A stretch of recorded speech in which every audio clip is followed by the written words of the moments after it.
Hello guys, आपका स्वागत है फिर से आपके यूट्यूब चैनल में जिसका नाम है एनएस माइंड। तो दोस्तों, आज हम आपको ले चलेंगे एक अलग दुनिया में। तो इस वीडियो को आप पूरा ज़रूर देखिएगा।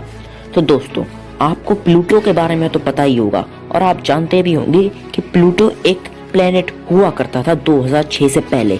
तो ऐसा क्या हुआ कि प्लूटो अब प्लेनेट नहीं रहा? किस कारण की वजह से अब हम प्लूटो को प्लेनेट नहीं गिनते हैं?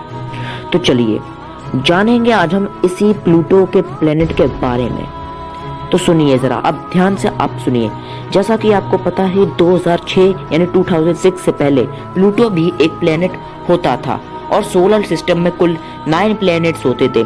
यहाँ तक तो ठीक था, पर 2006 यानी 2006 के बाद क्या हुआ?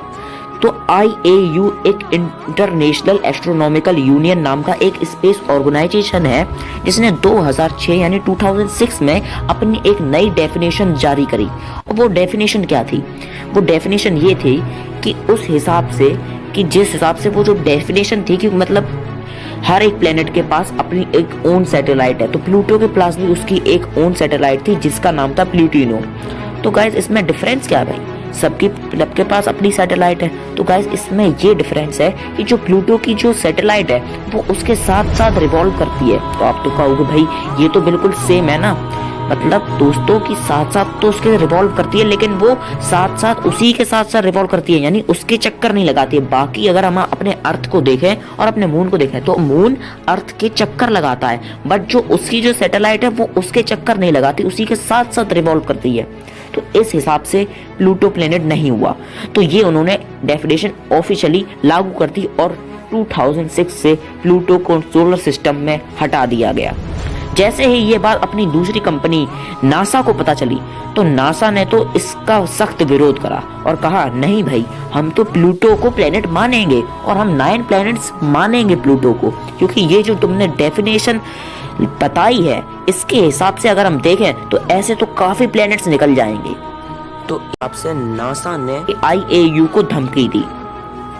तो दोस्तों, ये थी तो हम लोग की प्लूटो की प्लेनेट। तो नासा ने तो प्लूटो को बिल्कुल मना कर दिया था कि सख्त से उन्होंने मना कर दिया था कि प्लूटो को वो डॉर्फ प्लेनेट, तो क्या वो प्लेनेट ऐसी डेफिनेशन का प्लेनेट भी नहीं मानेंगे। मतलब नासा वाले, अगर हम नासा के हिसाब से चलें, नासा के ऑर्गेनाइजेशन के हिसाब से चलें, तो सोलर सिस्टम में 9 प्लैनेट्स है प्लूटो को इंक्लूड करते हुए। बट अगर हम IAU वालों की तरफ से चलें तो 2006 के बाद अभी तक हम ये पढ़ते आ रहे हैं कि 8 प्लैनेट्स हैं। बट दोस्तों, अब इसके साथ एक और सवाल आ जाता है कि भाई अगर हमसे पूछ दिया जाए which planet is farthest from sun, तो हम क्या करेंगे?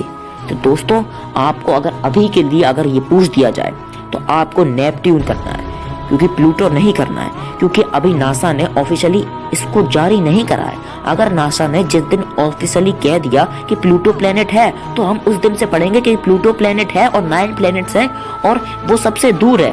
बट अभी के लिए अगर आपसे कोई पूछ दे कि सबसे दूर प्लेनेट कौन सा है और 8th प्लेनेट कौन सा है, कितने सोलर सिस्टम में प्लेनेट्स हैं, तो आप कहोगे 8 प्लेनेट्स हैं और सबसे दूर प्लेनेट है नेपट्यून। तो दोस्तों, ये थी हमारी प्लूटो की स्टोरी।